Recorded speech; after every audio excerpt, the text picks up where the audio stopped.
Ndinokuchingamidzai vateereri, tiri kusangana pakuwerengwa kwebhuku The Great Controversy. Nhasi tiri kuita summary yechapter 3 iri kutaura iyo nezve the apostasy kana kuti the era of spiritual darkness, kureva nguva yedima repamweya. Muchapter 1 takaona Kristu achitaura nezvekuparadzwa kweJerusarema. Muchapter 2 tikaona Satan achipinda mupfungwa dzemaleaders vakange varipo panguva iyoyo kuti vapersecute maKristu.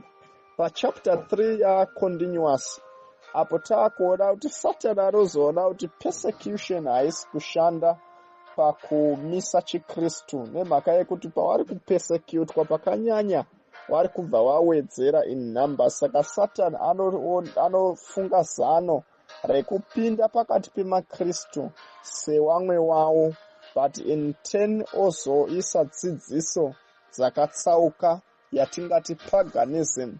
So panguva iyi vanhu vakatanga kufladha machurches vakange vari mahalf baked kana kuti mahalf converted. Tiri kutaura this was